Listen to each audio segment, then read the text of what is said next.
You're listening to Shoe In, covering the ins and outs of all things footwear, from sneakers to heels, loafers to slippers, and every type of shoe in between. Brought to you by the FDRA, the Footwear Industries Association focused on retail, trade, politics, and fashion, helping create and enhance conversations on all things footwear. Hey, welcome back in, Shoe and Show listeners, to another exciting edition of the world's greatest shoe industry podcast. You know, Sandi, you're my partner in crime on today's episode, and, you know, we're right in the middle of back to school. Some kids are already back in school. Oh my gosh, it's early. Some are coming post Labor Day. You're a mom, I'm a dad. This is kind of a ritual we both go through in our personal lives, and it's so critically important to the industry. I talk a lot about how the industry kind of has its Super Bowl moments, if you will, and one is kind of Easter, Passover, springtime.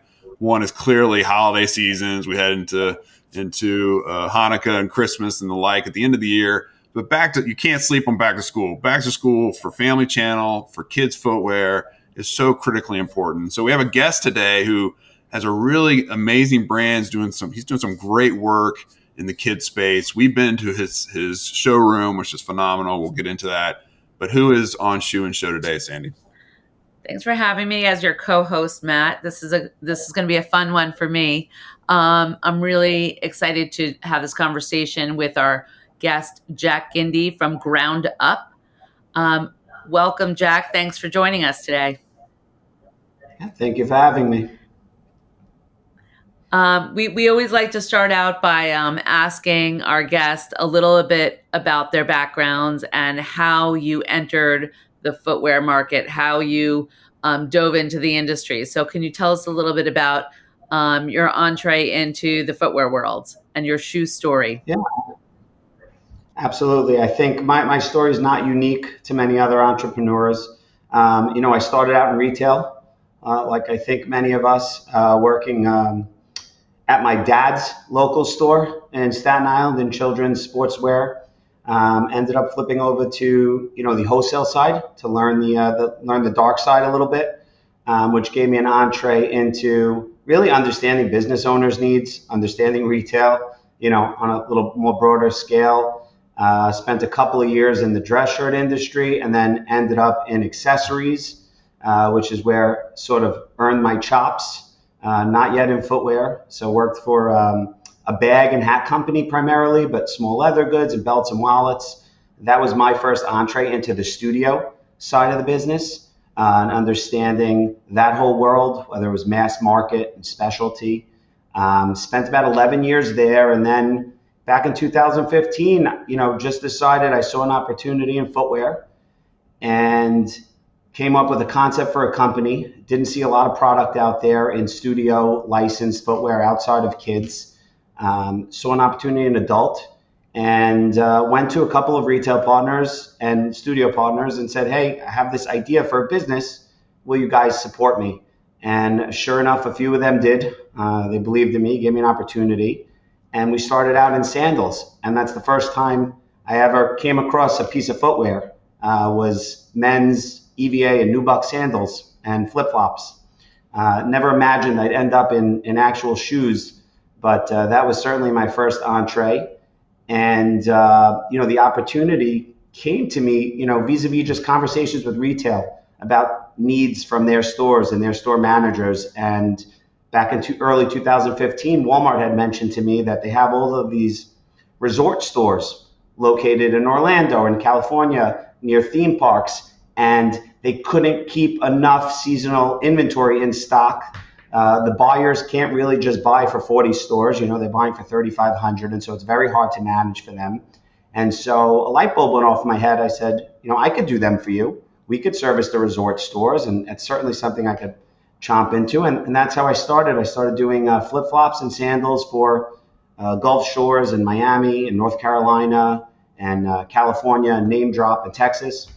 And that was my first entree into footwear in general, was on the seasonal side. And fast forward, from there, started looking at, really opened my eyes to the footwear market as a whole, understanding the landscape, who are the players in each lane, what they bring to the table. and just thought there was a tremendous opportunity to bring fashion into the mix. I always saw the collaborations on the high end side, and for most people, those were always unattainable or too expensive, or aftermarket type of product. Never saw day in day out value for that fan. Who we like to target is really the fan. Everybody has their consumer. We think that's our consumer, and the kids market to me, just got stale. It looked the same year over year, and I'm watching this as I'm in the footwear area and I'm shopping footwear departments now to understand the landscape. And I said, I think there's an opportunity to bring some innovation and fashion into this space. And, not easy. You have to convince the studios to come on board with you. And they have obviously multi-year relationship with players in the space for a really long time. So finding our niche was definitely not easy. Trials and tribulations of that. But, if you work hard at something long enough, somebody comes by and gives you an opportunity. And for us, that was JoJo Siwa. If you guys remember JoJo Siwa, she was a Nickelodeon star, pop star, and went to our friends at Paramount and said, give me a chance. I know we're not your kid's partner, but, give us an opportunity. We think we have an idea. And sure enough, they did. They gave us an opportunity. And I think the rest for us is history. As far as how we entered into the space and how we became sort of formidable, in that lane. Yeah, and formidable indeed, Jack. So you start with JoJo Siwa. Who kind of tell us about your portfolio of properties? And I'm a Batman guy. I admit it. Everyone knows this. So I love Batman, but broaden our horizons. Who else are you partnering with? What other great products do you have out there on the licensing side? Yeah, absolutely. And again, when we started, it was Warner Brothers, who's, Batman, the Batman holder, and Budweiser were actually our first two properties because we were servicing men's sandals. And Budweiser made a lot of sense in those resort stores. And fast forward to today, we're partners with 33 different licensors. Among them were Disney partners, North American partners. So that's that whole Disney ethos. So Disney, Marvel, Star Wars, and their whole entire portfolio. Paramount, which I mentioned earlier, which was JoJo Siwa. We're North American partners there as well. Bluey, which if anybody has a toddler or even an adult at this point knows who Bluey is. We've been partners with BBC for a couple of years. So we span the gamut. I'd like to say, we're really dominant in terms of every content provider that has relevant content we have a partnership with at some level, including Universal. We're in the anime space. We're in the TV space. And ultimately, our objective is to make sure that we're delivering product and innovative product for fans. And fans consume all different types of content on all different types of platforms today. And so we want to have the most robust portfolio that could service every one of their needs. And so partnering with the big studios accomplishes a lot of it because they control a lot of the content, but also getting the smaller studios that have the really relevant properties is part of our priority. And so, yeah, that's where we stand today. I think we have, I don't know the exact numbers, but maybe over 500 or 600 different IP collections. So when you look at Disney, they have Minnie, they have Mickey, they have Donald, they have Goofy, and 150 other things. Warner Brothers, another one, Batman, Superman, Flash. And so we really look at the portfolio that we have, and we're able to unlock so many different things for so many different consumers and so many different retailers. And one of the things that I think makes us unique is, we generally do exclusivity. And so when we do a design for a retailer, we're very bespoke. And so if we're doing a Bluey shoe for Foot Locker, that's their Bluey shoe. We will not sell it anywhere else. That design is proprietary to them. And so we're really focused about making sure that each retailer is distinct, because in today's landscape, there's so much competition out there. You could shop online, you could shop in store. We want to make sure that if that shoe is in that specific retailer, it's unique to them. And I think we do a really good job of that. As we scale, it gets more challenging. It certainly gets more challenging, but we're committed to continuing to do that because we think it's a good opportunity for the retailer to drive in a new consumer. That's great. I have two two quick questions for you. One is, what was the biggest license deal that you signed? Are you able to share with us? Like, was it I Barbie? I think imagine it was just Disney. someone like Star Wars or Barbie or something. Yeah, usually that answer is always Disney. Disney. I think Yeah. that Okay. the most compelling one, the most impactful one to us, I'd say in the last 3 years was Bluey.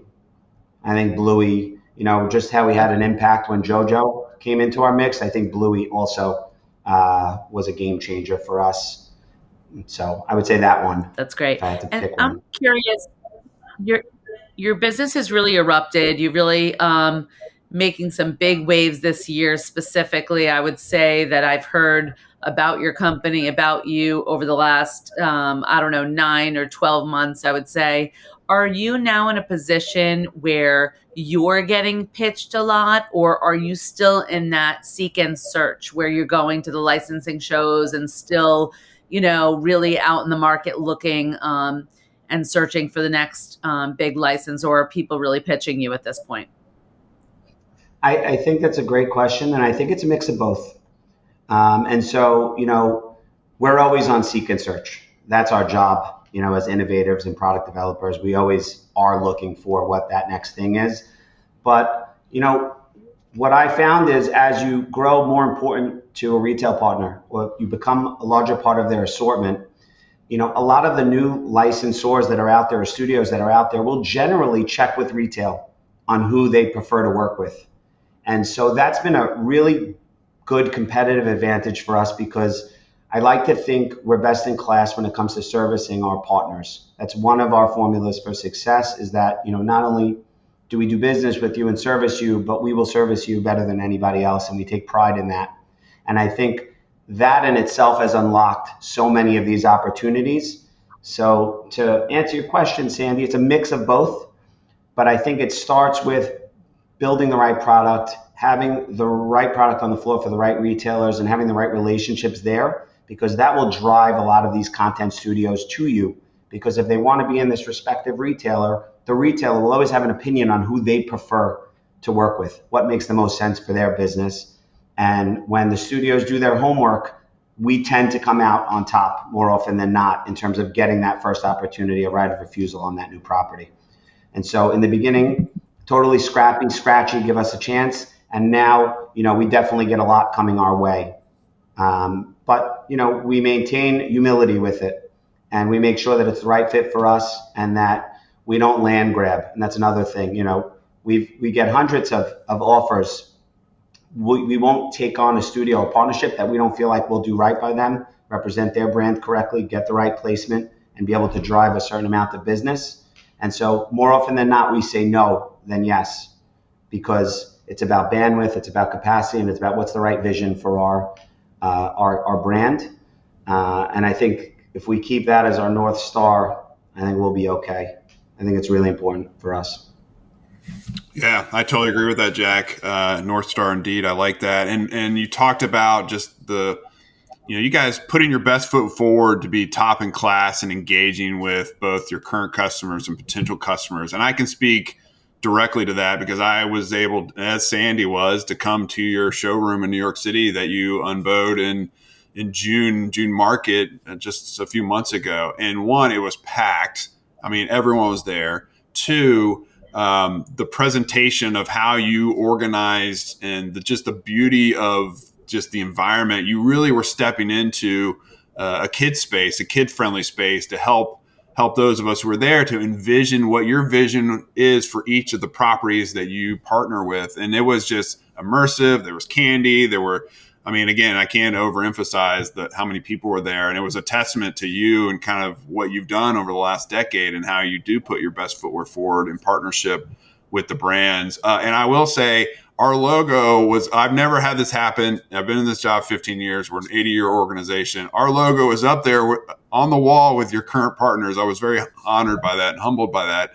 But putting that aside, how much of what you did just in that space to show you guys are top class, how much is that a part of like continued engagement with your customers? And then when you're welcoming potential customers in, just to show them that you guys mean business and what you do really, really well. Yeah, and I appreciate. Thank you for those kind words. And we are a proud member of the FDRA, so you belong on our board. But and we're happy to have you there. But I think you hit the nail on the head for us. More often than not, when you're in this studio space, and you mention it well, you think kids. Fun fact for us: 60% of our business is adult, and Wow. only 40% is kids. And you wrap your head around that. I could tell you that till your face turns blue, but you won't understand it. And so what we try to accomplish as a fan-based brand is, let me show you what you feel like, or what our consumers feel like when they walk into our aisles, or when they see our shoes, or the emotion that we're able to evoke by bringing a character to life for them that they love. And a lot of it for us, believe it or not, changed in 2020 during COVID, because we were steadily growing. We were on a normal trajectory of, every other growth company. And all of a sudden COVID happened, everything paused. And then a massive amount of people were home watching Netflix and YouTube or Disney Plus and just consuming content. And it changed the whole paradigm for us of, it became cool to rock your favorite show, or to talk about Squid Games, or to wear a SpongeBob slipper because, hey, we're all watching it. That's pretty much what we were able to do for 6 months or 9 months, is watch TV and work remote. And so that's what unlocked, I think, the fan for us, really unlocked it and made it more understandable on a global level. And so when we speak to our customer, we want to explain to our partners who we service, like, who is buying this stuff, right? That's the question we get 99% of the time. I don't understand this. What adult person is wearing this shoe? And what we try to do is, let me show you. Let me show you when you walk into this experience room, and we're able to curate for you what the big bets are, what you need to know, who the consumer is, who that fan is, and what they feel like when they walk past one of our shoes. This is what it is. It's being in a place where you have a memory of something, or you'd be like, this is really cool. And the other thing for us is, and our biggest mission is, and I think I told this to you when we met earlier, when you wear a white shoe, it doesn't really tell you much about you and your personality or who you are as a person.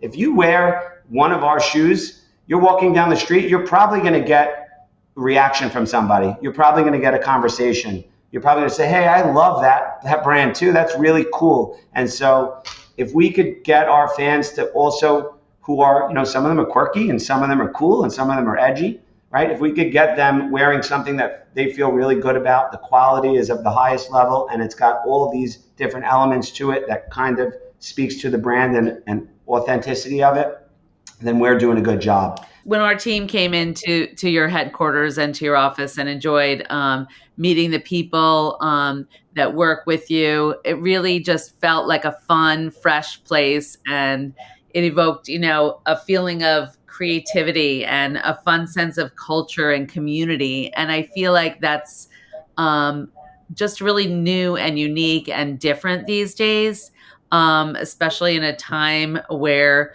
the world is a little stressful. Things are, a little tense, and the footwear industry is going through a lot of, challenges and changes. So it was really fun to be together with a company that was trying new things, taking risks, enjoying new partnerships and collabs. Kudos to you. You did a great job of that. I think that you are well on your way to a bright future, as you know, and I'd love to hear a little bit about what you think that Ground Up would look like in a couple of years. I don't like to ask the question, where will you be in 5 years? Because that seems so far away, especially when we're doing things in real time so quickly right now. But in a couple of years, where do you see Ground Up? Yeah, I think, and thank you for those kind words. I think, for us, growing internationally, becoming more global, is going to be a really important part of where we head. And we've launched in Europe about a year ago. We're in Canada, we're in Mexico. We're moving towards Asia now, which is very exciting for us. So ultimately, in the next 2 to 5 years, if you want to call it, we really want to be a global household name. We want to be the go-to brand that You see our logo on something, you know that that's authentic, and you know that you're going to have the highest quality, and you know that we understand exactly that character or that trademark, and we understand our consumer, and we're catering exactly to them. And if we keep that in focus for ourselves, I think, we'll get there in quick order. And I think our design team and our product development team and our R&D teams are really constantly innovating. And that's one thing we stress here is we can't get stale, because it's been there, done that. You have to keep moving the needle. We have to keep coming up with newness. We have to keep trying things. And Sandy, for me, ignorance is bliss. I'm not a lifelong footwear partner, so I can make all the mistakes in the world. I don't know any better. So it benefited me, not being afraid to try things. And, the unlock for us and the secret sauce for us is not just selling in the product, but I think it's really important to market it and to market that retailer and to support that retailer vis-a-vis activations, bringing your brand to life in the store, giving them that retail-tainment vibe where you're driving consumers not just online, but back to stores, whether it's taking over Foot Locker in Times Square and bringing Bluey and Bingo for a day and throwing a party, or throwing a Barbie party in the American Dream Mall, at Foot Locker. Those things are going to be, like I said, Matt, our guiding light. And I think if we continue to do those and bring awareness to our brand and what we're trying to accomplish, I think we'll get to that global goal in the next 2 to 5 years, no question.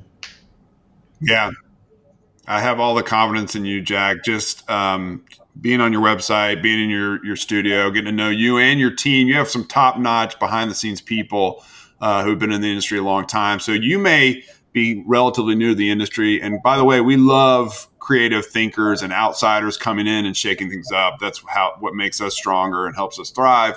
But you've surrounded yourself with some really great people. And so I would encourage our listeners to hit up groundupshop.com. That's groundupshop.com to check out all the great offerings that Ground Up has. Jack, thanks for coming on, and thanks for giving us your shoe story and for being innovative and to being a partner in the industry. We really appreciate your time today. Yeah, thank you for having me. I appreciate it. Great seeing you both. Yeah, no problem, folks. Again, hit up groundupshop.com to check out all of the great product coming out of Ground Up. You'll see that even they have branded product, which is unique in the licensing space, right? They're developing a brand that I think you're going to know and love over the years to come. And nostalgia is a thing. Like, when you go in there, you may be 47 years old like I am, but it's like, it brings back a lot of great memories to see this product. So congratulations to the team at Ground Up. Make sure you go to shoeandshow.com for all the different episodes that we're dropping every single week. We are the Footwear Industries podcast, and we continue to put out great conversations like the one you just heard. So check that out. And in the meantime, until next time, Shoe and Show is out. Shoe In has been brought to you by the FDRA, the Footwear Industries Association focused on retail, trade, politics, and fashion, helping create and enhance conversations on all things footwear. For information about FDRA, visit fdra.org.